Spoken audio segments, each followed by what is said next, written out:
देखें जी, fatty acid की synthesis, fatty acid synthesis. Fatty acid की जो सिंथेसिस होती है वो मेनली होती है आपके एसिटाइल कोए से। आपको पता होना चाहिए मेनली किससे होती है, आपके एसिटाइल कोए से। अब हमने ये भी तो देखना है कि ये एसिटाइल कोए जो है ये किससे बनता होता है। तो एसिटाइल कोए किससे बनता है ये हम देख लेते हैं इस बार। देखें, आपका जो ग्लूकोज होती है, आपने जो खुराक खाई होती है, ये ग्लूकोज आपकी चेंज होती है पायरुवेट के अंदर। किसके अंदर चेंज होती है, आपकी पायरुवेट के अंदर। और ये प्रोसेस जिसके थ्रू चेंज होती है उसको कहते हैं ग्लाइकोलाइसिस। क्या कहते हैं, आपका ग्लाइकोलाइसिस। अब पायरुवेट जो है ये जनाब आपके एसिटाइल कोए के अंदर चेंज हो जाती है, ठीक होगा, with the help of pyruvate dehydrogenase enzyme, ठीक है। अब एसिटाइल कोए जो होती है ये आपकी आ जाती है माइटोकॉन्ड्रिया के अंदर, ठीक है। जी जी, इसी तरह ही है। अब ये कहाँ आ जाती है, आपके माइटोकॉन्ड्रिया के अंदर आती है एसिटाइल कोए। अब जैसे ये एसिटाइल कोए माइटोकॉन्ड्रिया के अंदर आती है, अब मसला ये है कि ये एसिटाइल कोए जो है ये जनाब आपका इशू ये काज करती है, ये माइटोकॉन्ड्रिया की मेम्ब्रेन को क्रॉस नहीं कर सकती होती। और दूसरा मसला ये कि जो फैटी एसिड की जो सिंथेसिस होती है वो होती है साइटोप्लाज्म के अंदर। वो कहाँ होती है, आपके साइटोप्लाज्म के अंदर। अब क्योंकि ये एसिटाइल कोए कहाँ है, आपके माइटोकॉन्ड्रिया के अंदर है। और मसला दूसरा ये कि ये माइटोकॉन्ड्रिया की मेम्ब्रेन को क्रॉस ही नहीं कर सकती। तो जब ये माइटोकॉन्ड्रिया की मेम्ब्रेन को क्रॉस ही नहीं करेगी, तो फिर जनाब ये साइटोप्लाज्म के अंदर कैसे जाएगी, नहीं जा सकती ना। तो इस वजह से आप ये तो भूल ही जाएं कि ये डायरेक्ट आपकी एसिटाइल कोए से, डायरेक्ट आपकी एसिटाइल कोए से आपकी फैटी एसिड की सिंथेसिस होगी, नहीं हो सकता, ये पॉसिबल नहीं है, ठीक हो गया। अब देखें, ये एसिटाइल कोए जो है ये जनाब आपकी इधर आई, ठीक हो गया। ये आपकी एसिटाइल कोए जब इधर आती है ये आपका एक सब्सटेंस बनाती है जिसका नाम होता है सिट्रेट। क्या नाम होता है उसका, सिट्रेट होता है। और एसिटाइल को सिट्रेट किससे बनती होती है, आपका सब्सटेंस होता है उसका नाम होता है जनाब ऑक्सालो एसीटेट। क्या नाम होता है उसका, oxalo acetate. Oxalo acetate and acetyl co दोनों मिलते हैं और उससे बनता है आपका सिट्रेट। अब अल्लाह ताला ने ये काम पैदा किया जनाब, ये सिट्रेट जो है ना, समझ आ रही है, इसके अंदर ये एबिलिटी होती है कि ये जनाब आपकी माइटोकॉन्ड्रिया की मेम्ब्रेन को ये क्रॉस कर सकती होती है। ये क्या कर सकती होती है, आपके माइटोकॉन्ड्रिया की मेम्ब्रेन को क्रॉस कर सकती होती है। अब जैसे सिट्रेट आपके माइटोकॉन्ड्रिया की मेम्ब्रेन को क्रॉस करेगी, तो इसके बाद ये सिट्रेट आ गई आपके साइटोप्लाज्म के अंदर। कहाँ आ गई, आपके साइटोप्लाज्म के अंदर आ गई, आपका सिट्रेट आ गया। अब जैसे आपका साइटोप्लाज्म के अंदर सिट्रेट आया, तो माइटोकॉन्ड्रिया के मेम्ब्रेन, माइटोकॉन्ड्रिया, ये माइटोकॉन्ड्रिया का मैट्रिक्स है फॉर एग्जांपल, यहाँ पर सिट्रेट बना, ठीक हो गया। लेकिन ये मेम्ब्रेन है, ठीक है। जब ये मेम्ब्रेन को क्रॉस करके आपके साइटोप्लाज्म में आएगा, इसको कहते हैं सिट्रेट शटल। इसको क्या कहते होते हैं, आपका सिट्रेट शटल। इसको कहते हैं आपका सिट्रेट शटल। अब सिट्रेट शटल के थ्रू ये साइटोप्लाज्म के अंदर आ गई। अब यही जो साइटोप्लाज्म के अंदर जो सिट्रेट आती है ये जनाब आपके एक किस में चेंज होगी, आपके दोबारा एसिटाइल को ए में चेंज हो जाएगी। किसमें चेंज होगी, आपके दोबारा एसिटाइल को ए में चेंज हो जाएगी with the help of one enzyme which is known as a, शाबाश, एंजाइम का नाम बताएं, क्या एंजाइम होगा, ATP citrate lyase. ATP citrate lyase, ATP citrate lyase enzyme होगा जिसकी मदद से ये चेंज होगी एसिटाइल को ए में। अब एसिटाइल को ए जो होती है ये जनाब आपके एक और सब्सटेंस में चेंज होगी जिसका नाम होता है मेलोनाइल कोए।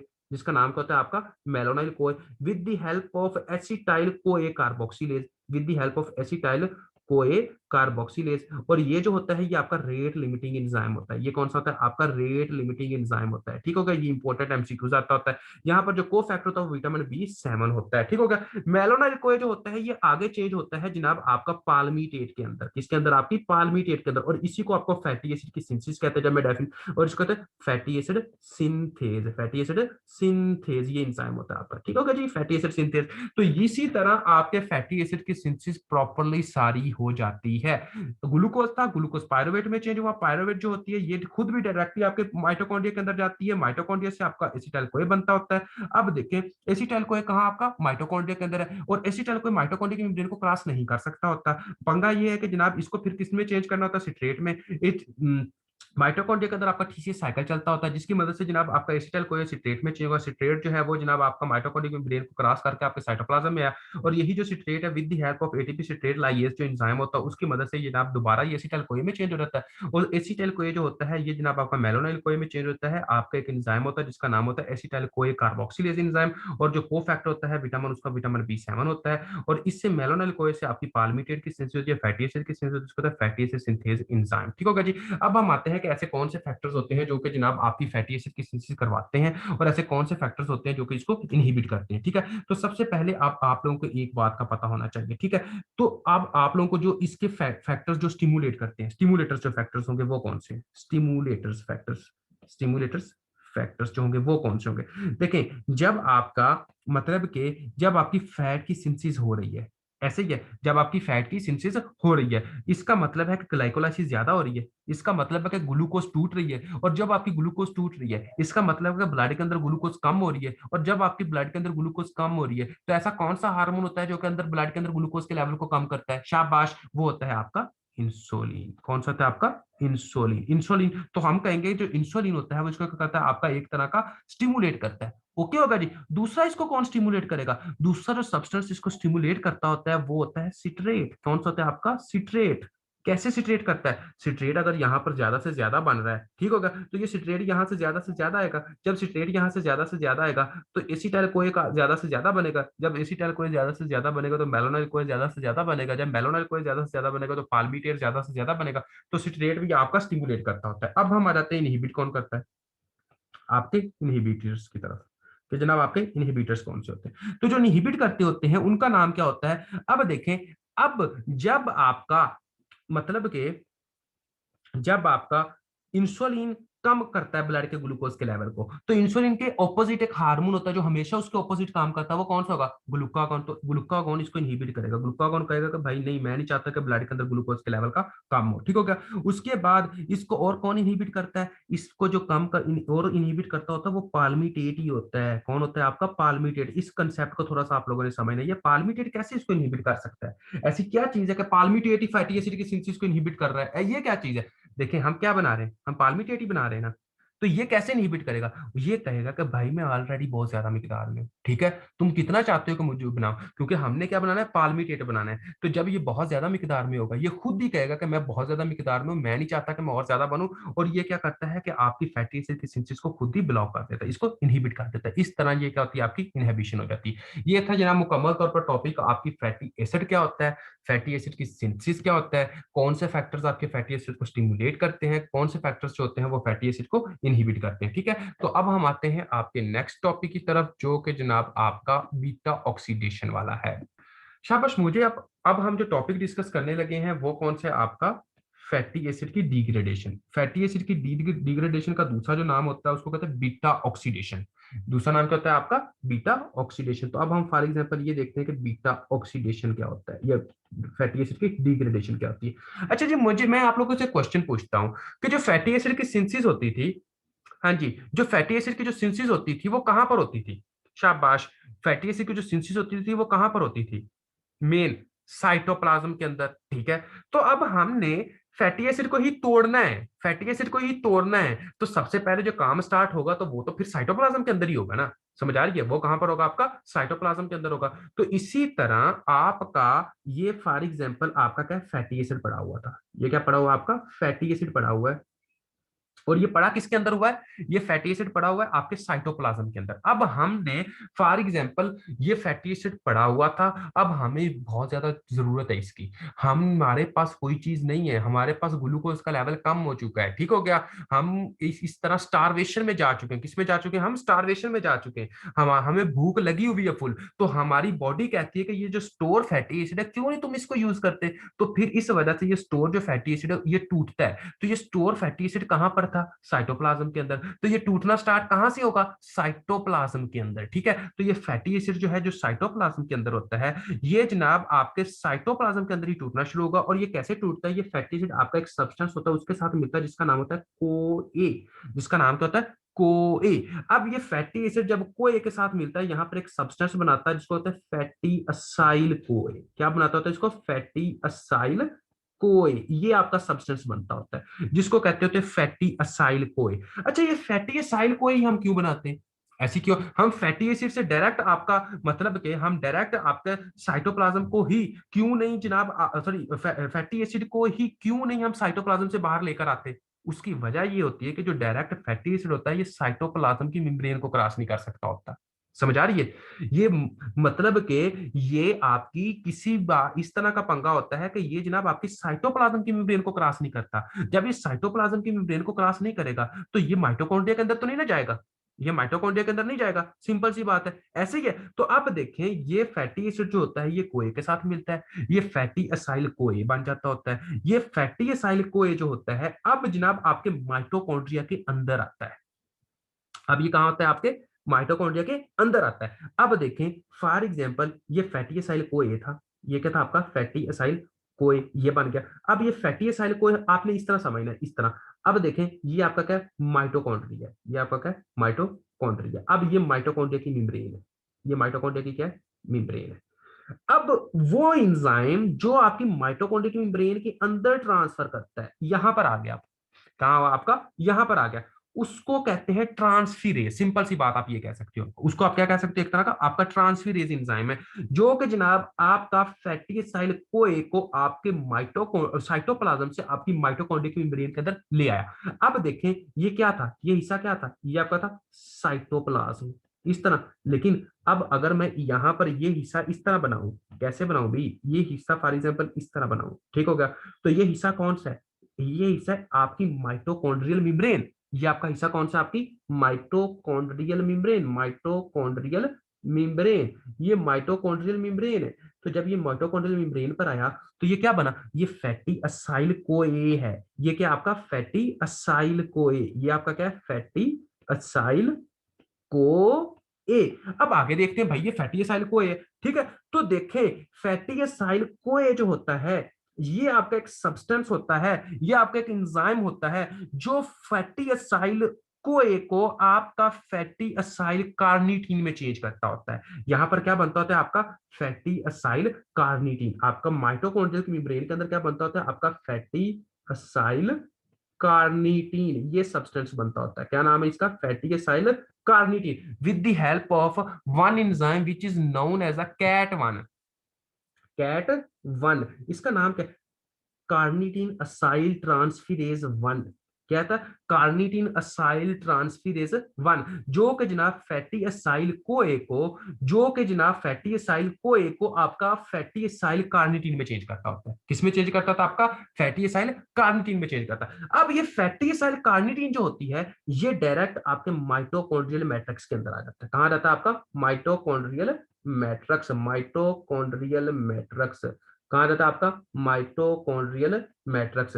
तो ये जनाब आपका कहां था fatty acyl co A carni sorry fatty acyl carnitine, क्या नाम है इसका फैटी असाइल कार्निटीन। ये आपका कहाँ आ गया, ये आपका आ गया जनाब आपका, सिंपल सी बात है, ये आ गया आपका साइटोप्लाज्म सॉरी माइटोकॉन्ड्रिया के अंदर आ गया। ये कहां पर आ गया आपका माइटोकॉन्ड्रिया के अंदर है। तो जब जैसे ये माइटोकॉन्ड्रिया के अंदर आता है फैटी असाइल कार्निटीन, यहाँ पर आपका एक और इंजाइम होता है, उस इंजाइम का नाम होता है कैट टू। क्या नाम होता है आपका कैट टू। अब ये कैट टू क्या करता होता है यार, इस बात को थोड़ा सा प्लीज आप लोगों ने गौर करना है, ठीक है। ये कैट टू क्या करता है, ये कैट टू जो होता है वो जनाब आपका फैटी असाइल कार्निटीन को तोड़ता है। अब शाबाश मुझे आप लोगों ने बताना है फैटी असाइल कार्निटीन बनता किससे था, हाँ जी शाबाश बताइएगा, फैटी असाइल कार्निटीन बनता किसके था, किससे बनता था fatty acyl carnitine, fatty acyl कोए से, वेरी गुड, किससे बनता था आपका फैटी एसाइल कोए से। तो यहां पर हमने लिखना है कि ये कैट टू क्या करता है फैटी एसाइल को ए, फैटी एसाइल को ए बना देता है। समझ आ रही है, कैट टू जो होता है वो जनाब फैटी एसाइल कार्निटीन से आपका फैटी एसाइल को ए बना देता है और कार्निटीन को बाहर फेंक देता है, कार्निटीन को क्या करता है आपका बाहर फेंक देता है, ठीक होगा। अब फैटी एसाइल को ए बन गया, ठीक होगा, फैटी एसाइल कोए बन गया। अब देखें फैटी एसाइल कोए आ गया। अब ये फैटी एसाइल कोए जो है, जो आपका बन गया है, ये कहाँ जाता है, ये फैटी एसाइल कोए जो होता है ये आगे चेंज होता है आपका एसिटाइल कोए से। कहां पर होता है आपका एसिटाइल कोए में चेंज होता है, यहां पर जो होता है इसको कहते हैं एसिटाइल कोए। क्या नाम होता है उसका, एसिटाइल कोए। ये जो एसिटाइल कोए जो होता है ये क्या काम करता है भाई, हम इसको देख लेते हैं। तो जो एसिटाइल कोए जो होता है ये किससे बनता होता है, ऐसा कौन सा एंजाइम होता है जो कि जनाब फैटी एसाइल कोए को एसिटाइल कोए में चेंज कर देता होता है। तो आपने कहना है acetyl co A dehydrogenase enzyme. क्या नाम है उस एंजाइम का, नाम क्या है acetyl co A dehydrogenase enzyme, acetyl co A dehydrogenase enzyme, dehydrogenase enzyme. इससे क्या बना आपका एसिटाइल कोए बना। और एसिटाइल कोए से क्या बनता था, आपकी दो चीजें बनती है क्या, इससे कीटोन बॉडीज बनती होती हैं और इसी से आपकी क्या बनती होती है, आपका टीसीएस साइकिल चलता है। और इधर से क्या बनती है आपका, फॉर एग्जांपल ग्लूकोनियोजेंसिस हो सकती है, ग्लूकोज बन सकती है, या फिर आपका एटीपी मिलती है, मतलब कि आपका एटीपी मिलती होती है इधर से। ठीक हो गया। तो देखिए आपकी कीटोन बॉडीज क्या होती है, आपकी कीटोन बॉडीज आपकी ब्रेन को लिए खुराक होती है, आपकी ब्रेन को ये चाहिए होती है, ग्लूकोज होता है एक तरह का ये भी, आपकी ब्रेन को ये खुराक चाहिए होती है। जब ग्लूकोज नहीं खत्म हो जाता तो तब ये आपकी ग्लूकोज देती होती है। ठीक है, तो इस वजह से आप देखो जब इंसान भूखा था, ग्लूकोज का लेवल कम था, फैटी एसिड टूटा, वो जो फैटी एसिड जो हमने स्टोर किया था, अब वही फैटी एसिड टूटा है, अब ये फैटी एसिड जब टूटा तो इस फैटी एसिड को हमने इस्तेमाल किया with the help of ketones, और दूसरी तरफ क्या है, इससे आपकी क्या बनी, एटीपी की सिंथेसिस हुई। ये था आपका बीटा ऑक्सीडेशन रिएक्शन, ये था आपका एक तरह का कि जनाब आपका कार्ड सॉरी मतलब कि फैटी एसिड की डिग्रेडेशन कैसे होती है। अब हम इसको थोड़ा सा और डिटेल में देख लेते हैं भाई, कि अगर किसी को नहीं समझ आई मैं एक बार दोबारा रिपीट कर देता हूँ। ठीक होगा जी, देखें ये आपका क्या था, फैसिड फैटी एसिड था, ये आपका था कोए था।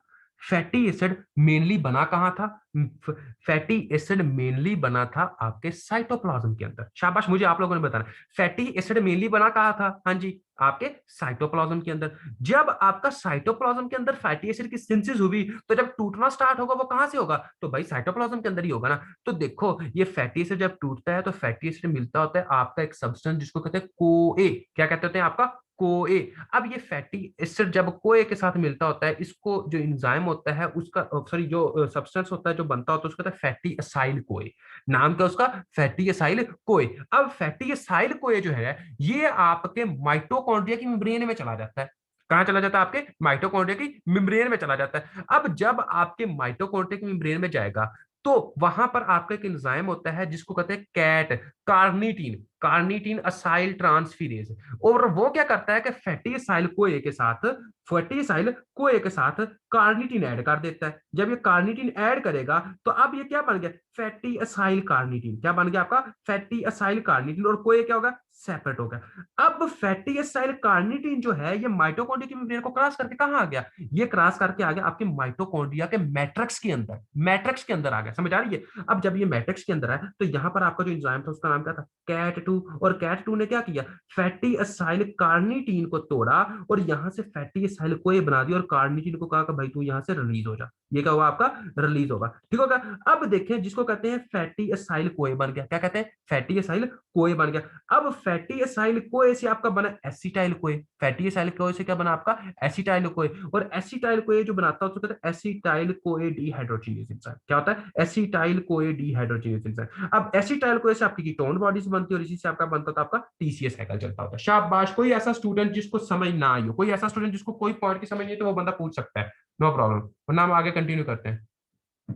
अब हम जो देखने लगे हम ये देखेंगे कि फैटी एसिड की डिग्रेडेशन को कौन इनहिबिट करता है, कौन इनहिबिट करता है। तो आपने कहना है कि जो इनहिबिट कर रहा होता है फैटी एसिड की डिग्रेडेशन को उसको कहते हैं मेलोनाइल कोए।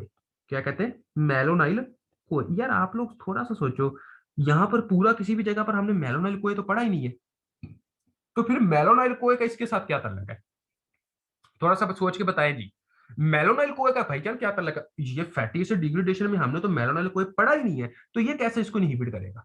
हाँ जी, ये कैसे इसको इनहिबिट करेगा, सोचें।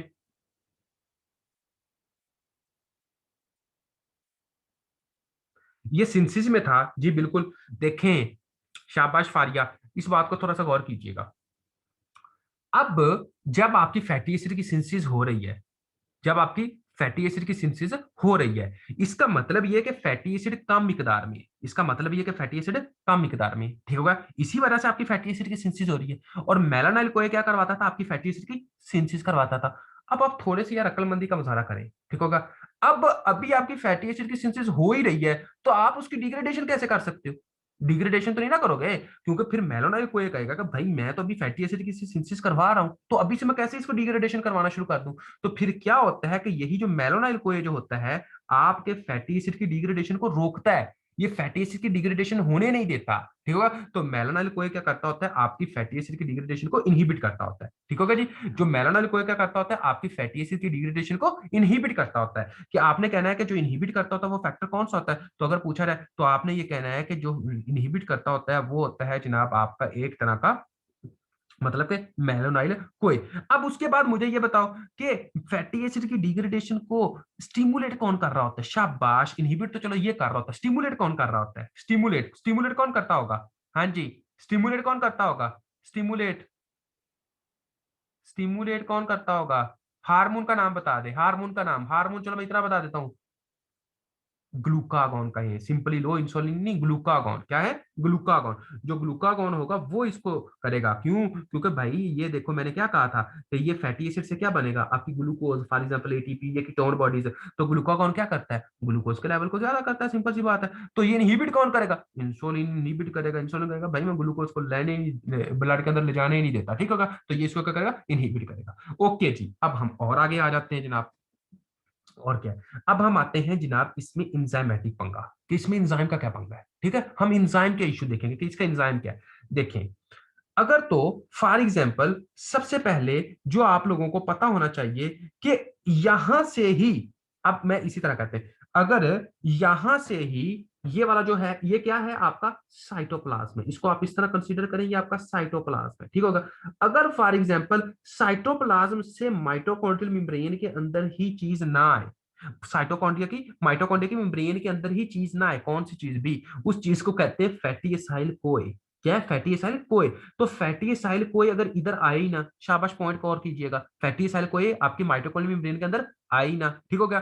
तो इस एंजाइम की डेफिशिएंसी को क्या कहते होते हैं, इस एंजाइम की डेफिशिएंसी को क्या कहते होते हैं, पहले तो हम ये देख लेते हैं इससे कौन, इस डिजीज को क्या कहते होते हैं। फॉर एग्जांपल इस डिजीज को कहते हैं सिस्टेमिक प्राइमरी कार्निटिन डेफिशिएंसी। इसको क्या कहते होते हैं आपका, systemic primary, systemic primary carnitine deficiency, primary carnitine deficiency, इसको हम ये कहते हैं। और भाई ये सिस्टेमिक प्राइमरी कार्निटीन डेफिशिएंसी में क्या होता है कि सिंपली आपने कहना है कि आपका जो आपका जो आपका जो फैटी असाइल कोए है, फैटी असाइल कोए है, वो जनाब आपका यहाँ माइटोकॉन्ड्रियल मेम्ब्रेन के अंदर आता ही नहीं है, ठीक होगा, माइटोकॉन्ड्रियल मेम्ब्रेन के अंदर आता ही नहीं है। अब शाबाश, मुझे आप लोगों ने ये बताना है, ठीक है, जब आपका फैटी असाइल कोए आपका माइटोकॉन्ड्रियल मेम्ब्रेन के अंदर आया ही नहीं, तो इससे फैटी एसाइल कार्निटीन बनेगा, शाबाश बताइएगा जी, यहां पर जो फैटी एसाइल कार्निटीन बनता होता था बनेगा, नहीं बनेगा। जब फैटी एसाइल कार्निटीन नहीं बना, तो फैटी एसाइल कार्निटीन से आपका फैटी एसिड की सिंथेसिस होगी,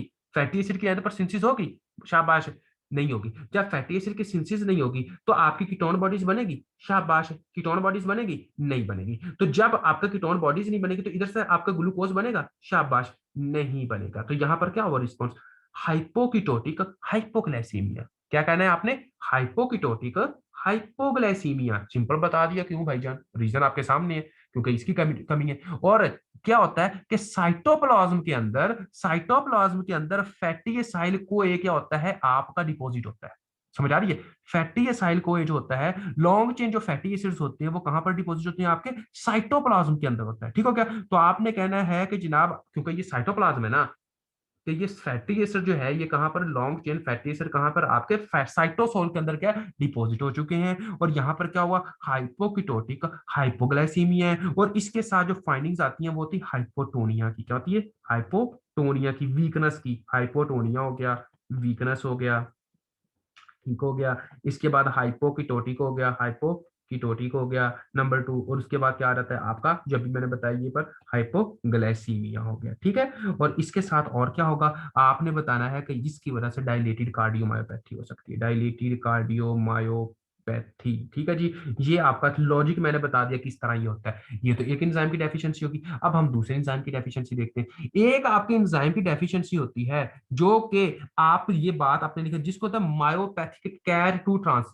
यानी कि CAT two deficiency, carnitine acyl transferase अगर मसल्स के अंदर हो, अगर मसल्स के अंदर मतलब कि मायोपैथी कार्निटिन असाइल ट्रांसफेरेज यानी कि ये कैट टू की डेफिशिएंसी, चलो सिंपल बता दो, यहां पर क्या होता था, फैटी एसाइल कोई को कौन बनाता होता था, कैट टू बनाता था, ऐसे ही यहाँ पर कौन सा था आपका, कैट टू, यही था कैट टू, समझ आ रही है। अब मेरी बात को गौर करना है, शाबाश। अगर ये मसल के अंदर इसकी डेफिशिएंसी हो जाएगी, अगर मसल के अंदर इसकी डेफिशिएंसी हो जाएगी, क्या होगा, मायोपैथिक कैटी एसाइल ट्रांसफरेज 2, इसी तरह होगा ना, मायोपैथिक कैटी एसाइल ट्रांसफरेज 2, समझ आ रही है। अब बात बात को गौर करना है, शाबाश। देखिए कुदरत का निजाम क्या है, आपने कुछ खाना नहीं खाया, आपने को भूख, फॉर एग्जाम्पल इस वक्त आपका ब्लड ग्लूकोज कम है, जब आपका ब्लड ग्लूकोज कम होता है गौर कीजिएगा मेरी बात को, बहुत ज्यादा मेन इंपॉर्टेंट बात मैं बताना होगा इसमें। सबसे पहले आपको क्या पता होना चाहिए कि यहाँ पर किसकी मैं डेफिशिएंसी बता रहा हूँ, कैट टू की डेफिशिएंसी बता रहा हूँ, ठीक होगा। जब कैट टू की डेफिशिएंसी होगी तो यहाँ पर क्या होगा, फैटी असाइल कार्निटीन जो होगा, फैटी असाइल कार्निटीन जो होगा, ये जनाब अब आपके माइटोकॉन्ड्रिया के अंदर डिपॉजिट होगा। कहां पर डिपॉजिट होगा, माइटोकॉन्ड्रिया के अंदर डिपॉजिट होगा। तो होगा क्या, फीचर्स क्या होंगे, देखें बात को गौर करना, शाबाश। देखें बात यह है, कुछ इस तरह होता है कि जनाब आपका कुदरत का जो नाम है वो इस तरह कि आपने फॉर एग्जाम्पल, मतलब कि आपका फॉर एग्जाम्पल ब्लड के अंदर ग्लूकोज का लेवल कम है, इस वक्त आपको बिल्कुल भूख लगी हुई है। जब आपको बिल्कुल भूख लगी होती है उस वक्त आपका लिपिड्स यूज होते हैं। क्या यूज होते हैं, आपके लिपिड्स यूज होते हैं, फैटी एसिड यूज होता है। जब आपके लिपिड्स खत्म हो जाते हैं उसके बाद आपकी प्रोटीन यूज होती है, मसल्स यूज होते हैं कि एज अ न्यूट्रिशन के तौर पर। मुझे अब आप लोग ये बताओ, क्या इस बंदे के अंदर आपके लिपिड्स यूज हो रहे हैं? क्या इस बंदे के अंदर जो आपके लिपिड्स है उससे न्यूट्रिशन मिल रही है? हाँ जी शाबाश बताइएगा जी। इस बंदे के अंदर आपके लिपिड से कुछ न्यूट्रिशन मिल रही है? नहीं मिल रही। तो जब आपके लिपिड से कुछ न्यूट्रिशन मिल ही नहीं रही भाईजान, तो क्या होगा, तो आपने कहना है कि इसमें कुछ लिपिड से न्यूट्रिशन नहीं मिल रही। जब लिपिड से न्यूट्रिशन नहीं मिल रही तो मसल्स वर्क करेंगे कि नहीं करेंगे, शाबाश बताइएगा जी। मसल्स वर्क करेंगे कि नहीं करेंगे? हाँ जी, मसल्स वर्क करेंगे और मसल्स टूटेंगे। जब मसल्स टूटेंगे तो मसल्स किसके बने होते हैं, मायोग्लोबिन के। जब मायोग्लोबिन के बने होते हैं तो इसकी वजह से मायोग्लोबिन कहाँ आएगा, आपके ब्लड के अंदर आएगा। जब मायोग्लोबिन आपके ब्लड के अंदर आएगा तो वही मायोग्लोबिन आपकी किडनी के अंदर आएगा। जब मायोग्लोबिन आपकी किडनी के अंदर आएगा तो इसी मायोग्लोबिन से आपका रेड यूरिन आएगा, डार्क यूरिन आएगा, रेड यूरिन आएगा और आपका रेनल फेलियर होगा। क्या, क्योंकि क्रिएटिनिन काइनेज का लेवल बढ़ जाएगा। आपका क्रिएटिनिन का लेवल बढ़ जाएगा, सीकेल क्रिएटिनिन काइनेज का लेवल बढ़ जाएगा, जो कि आपके मसल्स की ब्रेकडाउन करता होता है। क्यों ब्रेकडाउन करेगा भाई, भाई न्यूट्रिशन चाहिए, इस वजह से ब्रेकडाउन कर रहा है। समझ आई कि नहीं आई, इसके फीचर्स क्या होंगे? सिंपल सी बात है, मेरे ख्याल में अब तक आप लोगों को पता आ जाना चाहिए कि क्या फीचर्स होंगे, ठीक है। अभी मैं बता देता हूँ। देखें, carnitine acyl CAT two deficiency, CAT two deficiency अगर ये हो जाता है, ठीक है, इसका नाम किस तरह होता है कैट टू की डेफिशिएंसी से। आप लोगों को बहुत अच्छे से पता है कि जब कैट टू की डेफिशिएंसी होगी तो क्या होगा। कैट टू की डेफिशिएंसी से आप लोगों का सिंपल सी बात है कि जो आप लोगों का फैटी असाइल कार्निटीन जो है वो जनाब आपके, एक मिनट में दोबारा रिपीट कर देता हूँ शायस्ता, इसको मैं एक बार खत्म कर लूँ, ठीक है।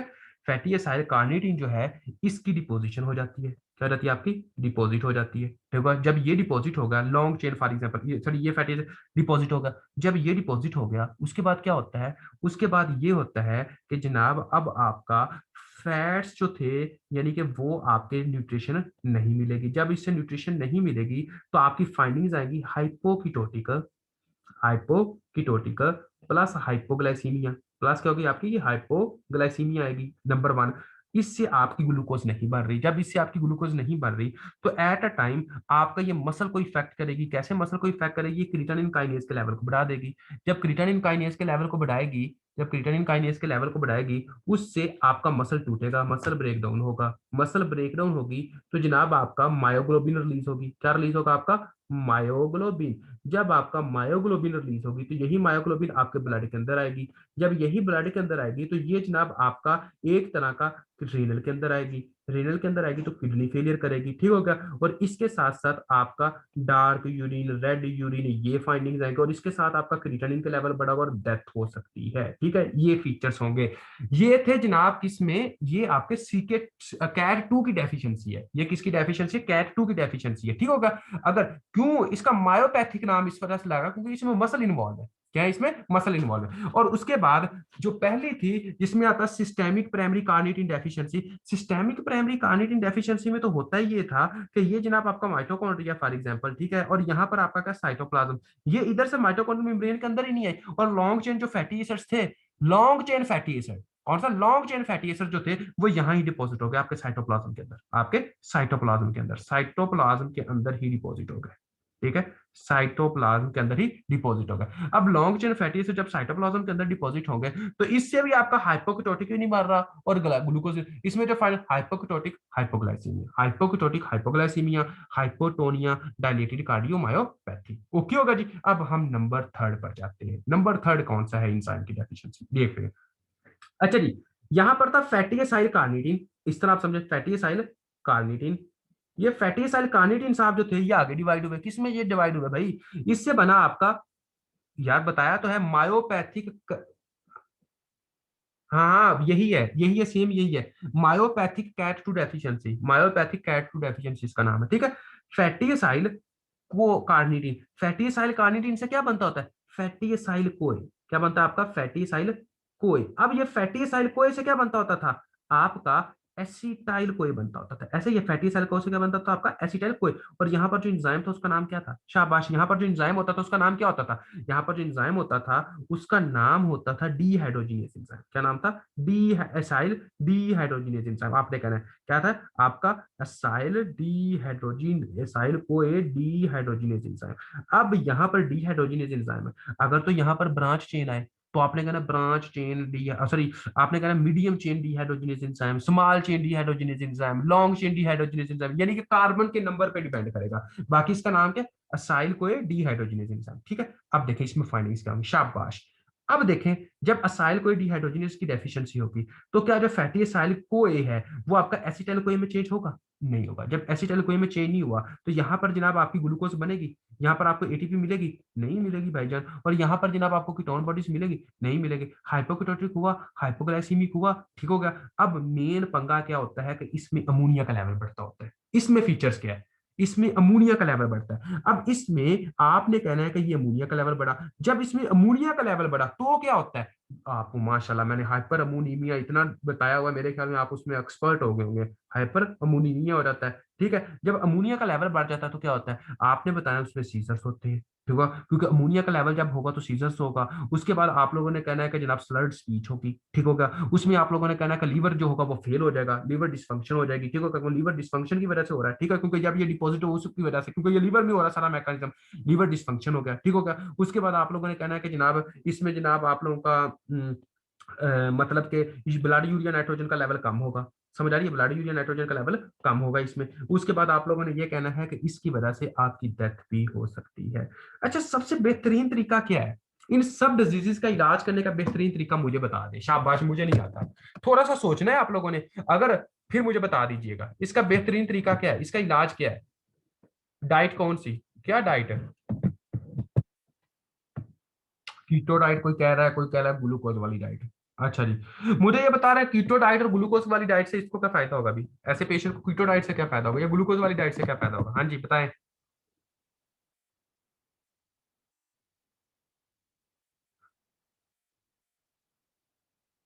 आप ये नहीं कह सकते कि सिर्फ ग्लूकोज डाइट, सिंपल सी बात। हाँ ग्लूकोज डाइट ठीक है, सॉरी, ओके। लेकिन आपने ये कहना है कि बंदे को फैट जो है, मतलब कि बंदे को भूख में रहने ही नहीं देना भाईजान, सिंपल सी बात है, फास्टिंग में जाने ही नहीं देना। मसला क्या होता है? मसला तो फास्टिंग से होता है ना। आपके फैटी एसिड की ब्रेकडाउन कब होती है? जब आप फास्टिंग में होते हो। तो जब आप फास्टिंग में नहीं जाओगे तो आपके ब्रेकडाउन नहीं होगी। ऐसा जो बंदा होता है तो कहता है, तू दे तेरे दी खा, तुमने भूखा नहीं रहना। तो ऐसे बंदे को इनहिबिट करते हैं स्टारवेशन, स्टारवेशन ही इसका इलाज है। देखोगा ये क्या होता है? स्टारवेशन नहीं करनी, इसको कहना है भाई तुमने रज के खाना है, ठीक है। क्या करना है? तुमने डाइट लेनी है, क्योंकि जब ये पेट स्टारवेशन में भर के जाएगा तब ये खाओगे। मैकेनिज्म एक्टिव होगा। हाँ जी, हाँ जी, क्लियर होगा जी। कोई ऐसा स्टूडेंट जिसको इनमें से फैटी एसिड की सिंथेसिस में से कोई क्वेश्चन है, फैटी एसिड की डिग्रेडेशन में से कोई क्वेश्चन है, फैटी एसिड के रिलेटेड एंजाइम में से कोई क्वेश्चन है, वो बंदा पूछ सकता है जी सैफुल्लाह। इसको हम अब डिफरेंशिएट करते हैं, चलो एक मिनट। सैफुल्लाह मैं तुम्हारा क्वेश्चन बाद में देखता हूँ यार, एक मिनट रुको जी, रिपीट कर देता हूँ। इसको हम डिफरेंशिएट करते हैं, तीनों को हम डिफरेंशिएट करने लगे, ठीक है।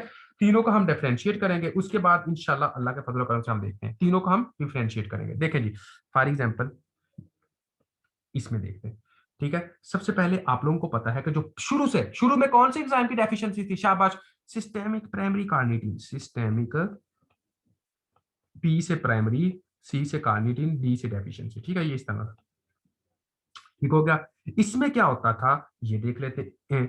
एक ये, दूसरा हम चलो पहले नाम लिख लेते हैं जनाब, सिस्टेमिक पर। दूसरा जो था उसका नाम था मायोपैथिक, दूसरा जो था मायोपैथिक कैट टू डेफिशिएंसी, ठीक हो गया। उसके बाद नंबर थर्ड जो नाम था वो नाम था जनाब आपका असाइल कोए डीहाइड्रोजिनेज डेफिशिएंसी, ठीक होगा जी, ये 3 नाम हो गए।